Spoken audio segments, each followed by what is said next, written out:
From the banks of the Tigard River to the hills of Taylor County, with Parker Biller and Noah Foley from the GSN studios, it's The Huddle. Today's episode is brought to you by...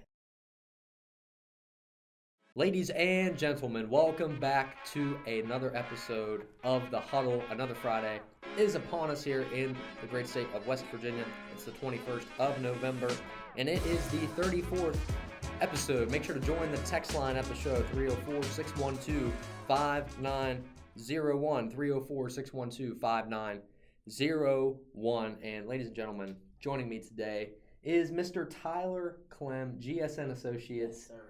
And we've got our basketball preview on the agenda today. It's going to be a good one. Flea is currently in bed, I believe. I would say so. He just didn't really have it today. He started swim, and swim has really been kicking his butt a little bit, I would say. They actually had their first meet on Wednesday. So we're going to get an update on swim here in the next couple of weeks when we film our next episode. But swim, I hear could be going to states this year. Yeah, I hear we have a nice relay. That's what I'm hearing. Patrick Foley's Instagram note said Yep. boys relay back to states. So you're looking forward to that. They got a few new faces on the team, but I think they could definitely get it done. Yeah, absolutely. So Flea was not able to join us for the basketball preview, but we've got some exciting news we're going to mention here later on in the episode that make sure you want to stick around about basketball featuring Mr. Clem here. So absolutely. We got a lot to talk about today, and The Huddle brought to us by Keystone Realty. For all your buying, selling, and renting needs with broker Christina Guz, visit KeystoneRealtyGroupWV.com. Keystone Realty, your key to home ownership. And CG Farms, from fresh organic produce to quality cuts of meat. Text or call 304-612-2224. CG Farms, quality at its best. And the real quality here, Quality Machine, serving those hardworking people of West Virginia. They've been doing it since 1975. They've got welding, they've got fabrication, anything in between. If man made it, quality can fix it. Visit QualityMachineInc.com. So, before we begin, we got some general news, some general updates to talk about. So, Absolutely. regarding volleyball and their historic states run this year, Leah Clem got Big Ten second team, I believe, and Kenna Keener got first team All Big Ten. So, congratulations to them. Very well deserved, I think. And Grafton Esports are heading to Morgantown to compete for a state championship. How about that? I was speaking to the coach of the team, John Norris, and he said the team that they'll face is one of the better teams in the area. And apparently they took them to a good battle in this contest. So I think they could possibly pull off an upset.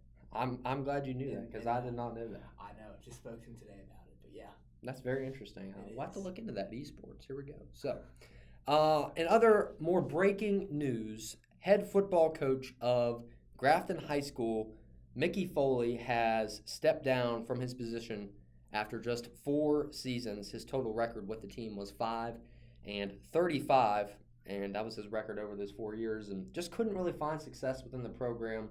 But let me tell you something about Coach Foley. He is a fantastic human being.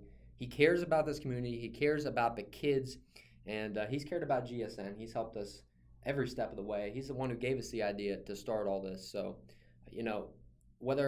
whether he's coaching football or he's leading FBLA, FCA, or driver's ed, the weightlifting classes, he does a lot of things here for Grafton High School and to the community. So we want to give a big shout out to Coach Foley, and just a great guy. So based on what Parker said, no one ever questioned his character. Foley is a great guy. It's a shame it couldn't work at Grafton, but no one doubts his character. Foley cares about the community, and that's just something you love to see. And you got to give him props for realizing that he couldn't find success, and he's trying to give someone else an opportunity at that. So you got to respect that in a way. But Coach Foley, we love you, man. We got your back, and best of luck on whatever's next for you. Still going to be teaching here at the high school, at least for this year. So we'll see. Yes, he will. See what that brings. But all right, Mr. Clem, time for the basketball preview of the 2026 season coming up here. We've got a lot to talk about. We've been working on this all week. We have. Yes. So it should be an exciting one. And today's preview brought to us by Keystone Realty Group. Visit KeystoneRealtyGroupWV.com. So let's jump in. We're going to talk about the girls first. And, there's a lot to talk about here, but we're going to hit the main points. And when you look at these two teams that you had last year, you step back and you see two polar opposite programs in terms of win percentage, in terms of success level, and even in terms of talent sometimes. Mm-hmm. And the girls just completely dominated teams in West Virginia. One of the most talented teams, and I'll go on record and say this, probably one of the best teams to ever play at Grafton High School. Yeah, I'd say for sure. When you boast that dominant record, it really speaks to your prowess as a team. So I'd say it is not ridiculous to say that they are one of the best teams in the school. Yeah, absolutely. And finished the season 22-2. And, those losses came against Nitro, which was in the state tournament, and then to a team not from West Virginia, Southern Garrett, Maryland. And that was a very well-deserving, well-coached team that probably should have beat the Lady Bearcats, I would say. But really, they didn't struggle against teams in AAA or in the Big Ten here in West Virginia. Hardly at all. I mean, one loss in state is absurd. 22 wins and one loss in the state. That's dominance. They were great. The games that they did play, they were dominant. I mean, the point margin there was pretty significant, and the quarter of the games they played, they held teams to 30 points or less. So when we talk about what this team was good at, it was defense. Yes. And that was their key to success. They scored points off the fast break, and obviously you had a lot of talent to do that with Hadley Horn and how fast that she was. Great guard play from Hope Deaver and Jazzy Ray. And then you have the 1,000-point scorer last season, Kenna Keener, down in the paint, getting your rebounds, and just playing really well. And Tyler, I mean, when you look back, everyone was a role player. Everyone was good at different skill sets, and they all were good at something different. They were just a perfect unit. All of their skills just meshed together to create a great basketball team. And it'll be interesting to see how they fix those holes left by the previously mentioned three seniors they lost in the starting lineup, being Hadley, Hope, and Jazzy. Yeah, and this season you're not going to have the same team that you did last year. No. In terms of talent or production, I don't think that is going to be a possibility.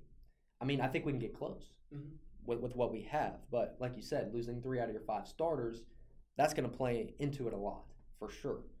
Only have a total of 14 players on the current roster, so could provide some issues in the guard position. That's what I've been thinking about a lot. So, you go look at this roster here, and you're losing a lot of people. And for me, the ones that you are retaining, Ruth Horn, Maddie Fryer, and Kiara Spring's going to be a big one for me. I agree. She is probably one of the toughest, most physical basketball players I've ever seen play in girls basketball. So, but she is dealing with a possible MCL injury. So, it should be interesting to see how if she's gonna be able to play this season. That's gonna be a big factor for me, is if she's gonna be able to play. Yes, I think her speed she brings to the game could help us push the tempo a bit, but it'll be interesting to see how we adapt if she cannot make it for the season, because that could leave some big question marks in the guard play, as mentioned by Parker. Yeah, and obviously you have Natalie Beltner returning, who was a starter last season, and she's going to have to play probably point guard position, I'd say, a little bit, and bring the ball up the floor. So, and we were talking yesterday, I mean, this offense really is probably going to go through Kenna Keener most of the time, we would say. And in terms of, breaking the press, I mean, it's going to be difficult, I think, for Grafton. I think a lot of teams are going to utilize the press to control their tempo. Yeah, I would say in order to break this press, we'll have to run the offense through the 2 remaining starters, being Natalie Beltner and Kenna Keener. Yeah. So we'll have Natalie get the ball up the court and then work the ball to Kenna and then let our offense flow from there. That's how we will be successful this year. I agree. And Ruth Horn does have some varsity experience, obviously played in that Nitro game, and she played a lot throughout the season last year, so she battled out with those bigs down there from Nitro. Yeah. I mean, whoo, that was rough. I'll tell you what. That was the Twin Towers, they called them down there. But, yeah, I mean, looking at some stats, Hadley Horn from last season, 17 points per game. I mean, that was very significant, and 7 rebounds per game as well for her. And Kenna Keener did have more than that, so hopefully she's going to be producing the same. But For me, you just don't have that kickstart that you had last year with Hadley and Hope and Jazz, and just that chemistry that they had. It's going to be tough to replicate that this year. Yeah, I agree. And then on the stat sheet here,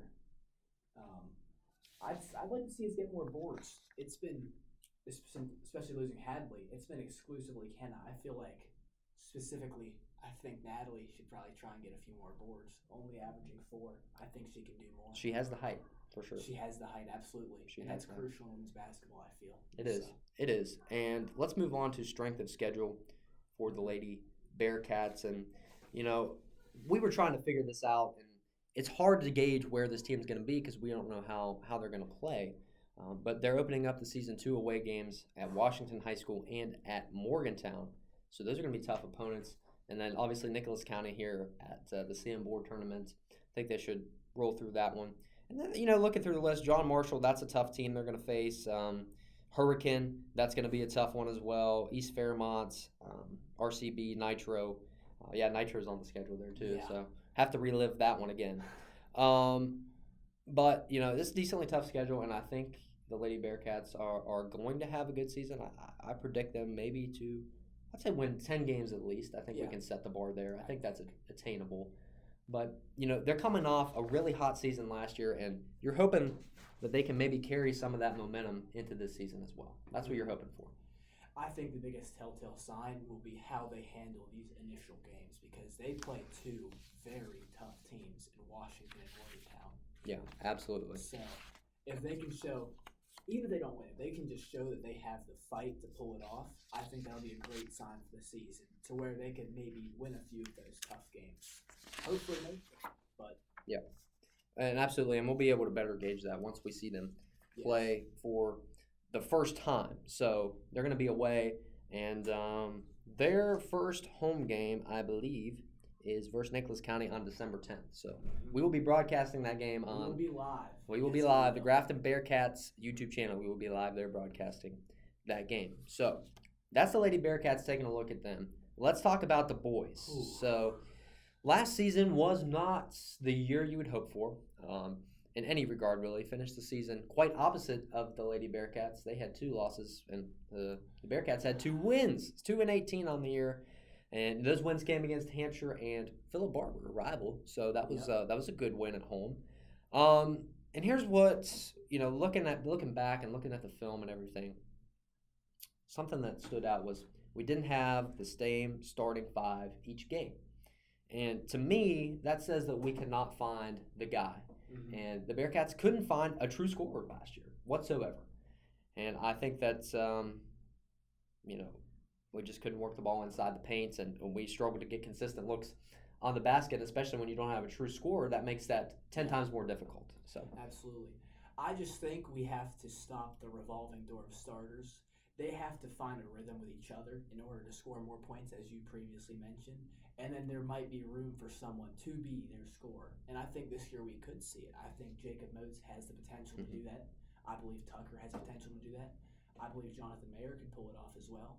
But we just have to see someone step up, and then the rest can fill the roles. That will be crucial to pulling off a quality season this year. Yeah, and here's the other thing, too. You're losing 2 guys with varsity experience, Dylan American, Ethan Dotson. So, to me, we're retaining more than we're losing overall. I agree with that, yes. So, our defense played well. I mean, we held teams to an average of, 58 points per game, and we averaged 40 points per game. So that differential is not great, but it's not terrible either.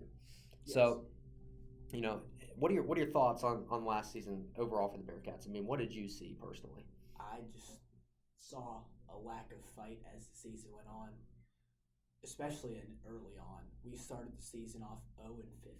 I mean, that cannot happen to have a positive season in any regard. So I'd say we just got to start out faster, and we can take a look at their schedule as well. Yeah. Because I feel like we need to talk about this here. Yeah, and let's talk about strength of schedule. Ooh. And here's what Coach Johnson, we're going to be talking with him in just a moment here, but here's what I assume that he will say, and it will be, it doesn't matter.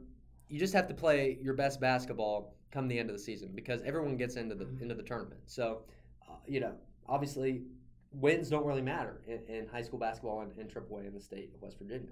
So you just have to play well in the postseason, and everyone makes it to the postseason. So, but let's look at the schedule here, Tyler. Ooh. So starting off with Southern Garrett, Maryland, could be a tough one at home, I would say. And, really that's not even the grunt of the problem, and there's so much more. Fairmont Senior is going to be on there. Yep. And, we've taken a look. Tucker County is always good at basketball. Phillip Barber, rival games, you never know what's going to happen in those. Mm-hmm. John Marshall, I'm not sure about John Marshall. I've heard good things about them. Heard good things. Preston and East Fairmont are dominant teams, so that's going to be a struggle for us. Elkins is always good at basketball for some reason. They always play well. RCB, Bridgeport, Nitro. And look at this. So away games, you've got Bridgeport and Nitro back-to-back. And then you've got Mingo Central, and then you've got Frankfurt both away, and then you have Hampshire away to end the season. Mm-hmm. So talk about toughness in a schedule. This is probably one of the most vigorous schedules I've ever seen for boys basketball. Most of these away games are at least an hour away. Coach Johnson has the bus working this year. Overtime. I love to see it. I love the competitiveness from Johnson. I want them to take on the best competition they can, and I think that will help them be more prepared for the postseason, as you mentioned, because the record does not matter. It does not influence how the postseason will go. Yeah. So it'll be the best way he can prepare the troops for battle when it actually matters. I agree, and I think that's a good coaching mentality to have, and I absolutely agree with that. But we found this stat the other day. So of the 20 or so games that the Bearcats are going to play, 15 of them will be against teams that went above 500 last year. So 15 of those teams had a winning record last season. Yeah, coming from a 2-18 team. 2-18 Almost. team. Wow, those words do not go well 2-18 team. Yeah, it took me a second. But when you go from that to take on, I'd say, one of the more challenging schedules you'll probably see in the area, that's going to be tough. It'll be fun to see how they handle this challenge because Coach Johnson is quite the challenge. Is not afraid to schedule tough teams. Not at all. And the last time this Bearcats team went to states was 2021. They were the 5th seed, and they lost against Wheeling Central in the first round. And looking at the roster, we're getting Gage Alexander. That's going to be a highlight for me. I think he's going to play well. And we've got 2 new kids from Texas, Nate Mushaw and Peyton Mushaw.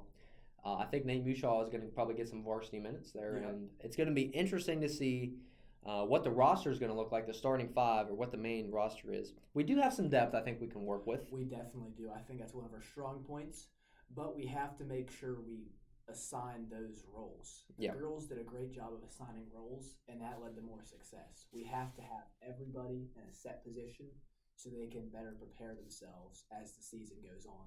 Yeah, absolutely. And the first boys game of the season will be Wednesday, December 10th at the Sam Board Memorial Tournament. And, it should be a good one against Southern Garrett. It's going to be a real test to open up the season there. It will. And I'm glad we're starting off strong.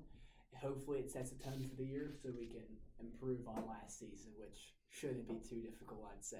Yeah, absolutely right, Tyler. So just taking a look at the Sam Board Tournament starting on December 8th, goes through December 12th. So, on the 8th, you've got middle school girls and middle school boys games. On the 9th, more middle school girls, more middle school boys. And then December 10th, the high school games start. 10th, and then the 11th is the middle school boys and middle school girls championships. And then Friday is the high school championship and, both the high school championship games. So it's going to be a good Sam Board tournament. I'm excited to get in the booth commentating, and we actually have an announcement to do before we get Coach Johnson on here. We're running out of time, but we'd like to announce we're doing a pregame show. We are going to have a pregame basketball show, and I'm very thrilled to be a part of that. Yeah, Tyler's going to be the main host for that because we're going to be broadcasting games. Tyler's going to be doing the pregame, and he's probably going to hop on some games too, and I'll hop on the pregame as well. Yeah, we'll switch off once in a while. We're not sure what it's going to look like yet, and we're not sure where it's going to be, but we know that it will be happening somewhere. It will be. It will be. And I think we came up with the name. What did we? Oh.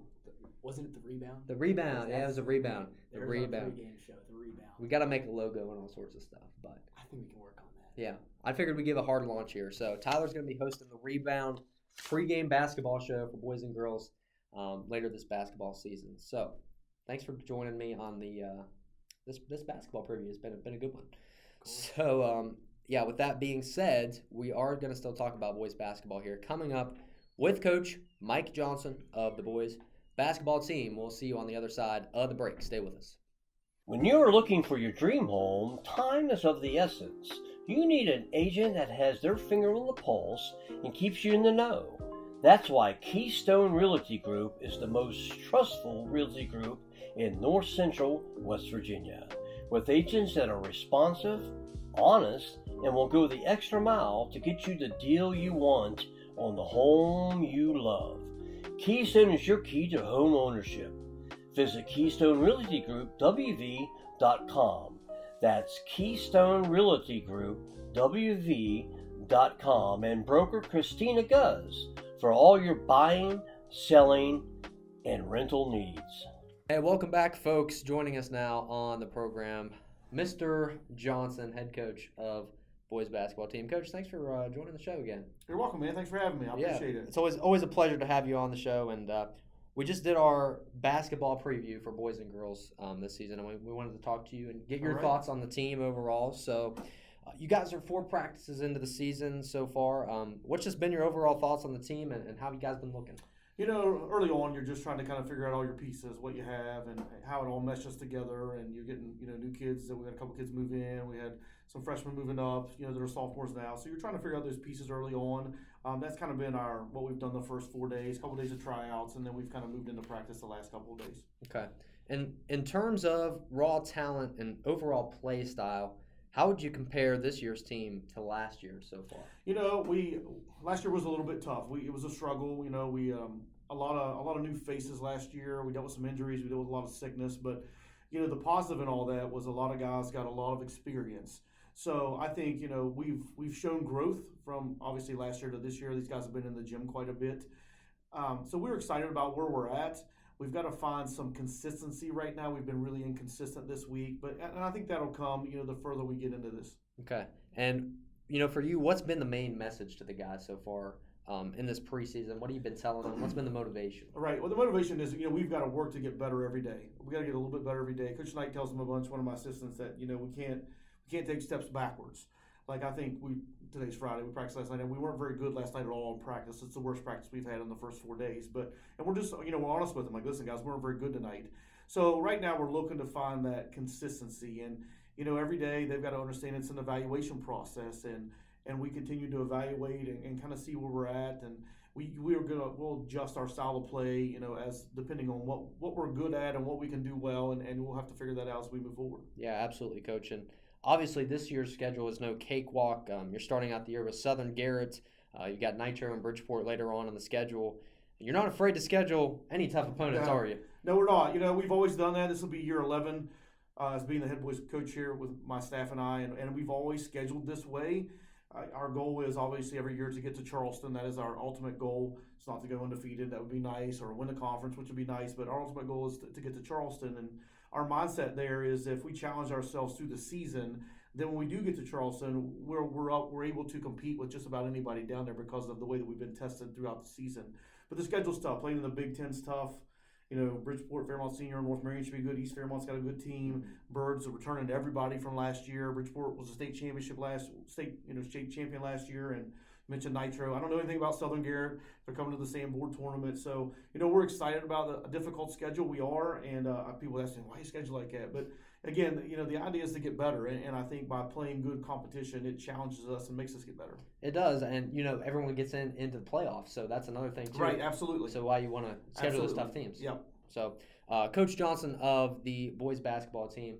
Coach, always a pleasure. We wish you the best of luck on the season. And I appreciate it, man. Yeah, hope you guys have great things to come. Yeah, me too. So, thanks for joining us today. Text line coming up next. Stay with us. You don't want to miss it. At Quality Machine, we specialize in welding, machining, custom design, and industrial manufacturing. Our team's unparalleled expertise can deliver top-tier solutions for your next project or repair. Need structural steel work or crane and rigging services? We've got you covered. From small jobs to big ideas, Quality Machine is your trusted partner. Experience the quality difference. Quality Machine Company, where industry meets innovation.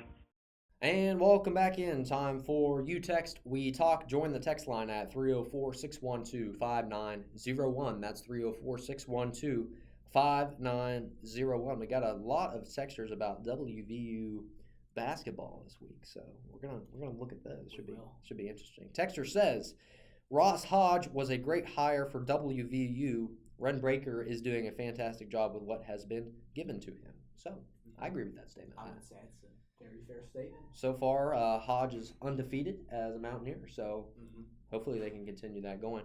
And that also ties into what the next texter said, WVU basketball over under 500 win percentage this season. I believe that they can do it.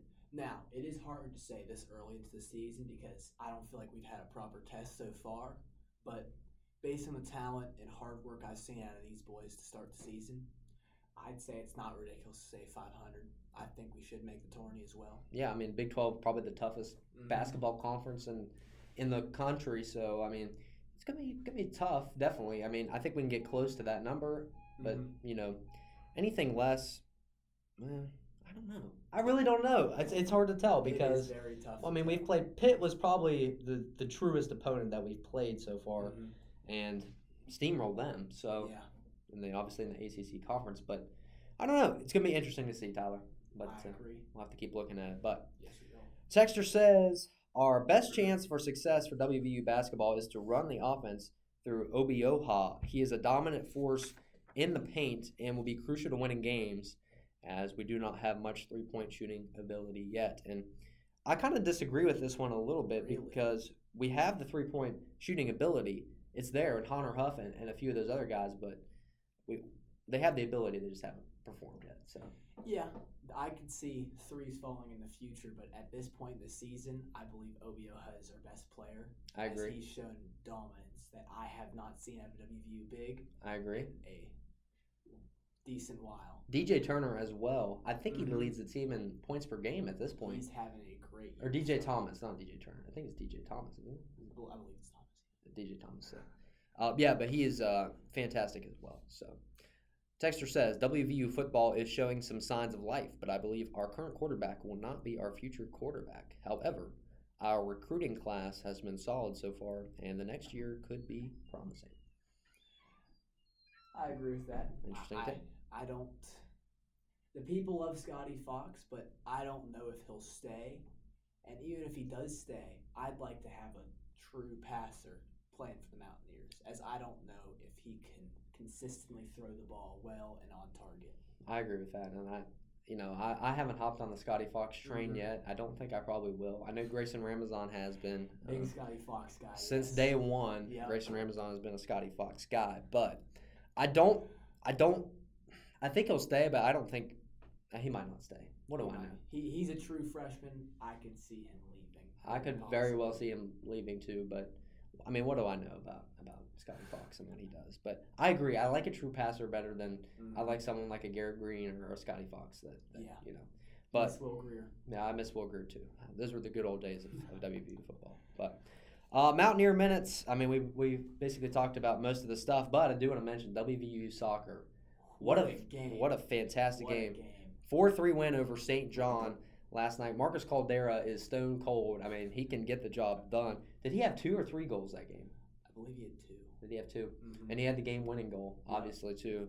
And the Mountaineers were down by 2 goals there when I turned it on, and I didn't think they had a chance to go do that. Here we go. They rallied back. That is an impressive win. Absolutely impressive win. And Nick Farrell had an amazing commentating day with that game. So go check out the highlight tape from that because it was pretty awesome. And they're alive and well in the tournament, so they're going to be. I don't know who they take on next. I'm not sure. Neither do I. But I'll have to look at that later. Yeah. So WVU soccer is moving on, and WVU football takes on Texas Tech this weekend after a close loss to ASU last week. So Texas Tech, pretty darn good football team, I'll say that. Please pray for our boys. Yeah, could be a bloodbath. We're gonna see. And WVU basketball is back in action today as they take on Clemson at 6:30 tonight. Like I said, we steamrolled Pitt, we steamrolled Lafayette our last 2 games, and Clemson could be a test, I'd say. I look forward to seeing how they battle a better team so far. I do too. So, talked a lot about the Mountaineer sports today. But Tyler, thanks for joining me on the basketball preview. I know it was tough throwing you in here, kind of in Flea's job, but we had fun with it, and we spent all week preparing for this. So yes, we did. I feel pretty prepared for it, and I'm glad you got to have me here. Yeah, basketball's going to be a good year, hopefully, and we'll be covering all those games. So we got a lot of coverage to bring you. What are your Thanksgiving plans? What do you got going on? I will be heading down North Carolina with family. Oh. It should be fun. I love North Carolina. It's probably warm down there a little bit. It is a bit warmer, which will be a huge relief as it's gotten cold and not snowy, but just cold. Oh, it got snowy the other day. Yeah, it did. That was not fun. I had to drive to Virginia in that. Not at but all. I'm glad to get back. I am too. So I will be in the woods hunting probably most of the week. So I'll be enjoying that, and hope you have a good holiday, by the way. And we'd like to thank you guys for the love and for everyone who watches. We really appreciate you. And from everyone here at the Grafflin Sports Network, we would like to wish you a happy Thanksgiving. Enjoy some rest, enjoy some turkey, enjoy some hunting. We will catch you folks on the flip side. Have a great day, everybody. God bless. Thank you.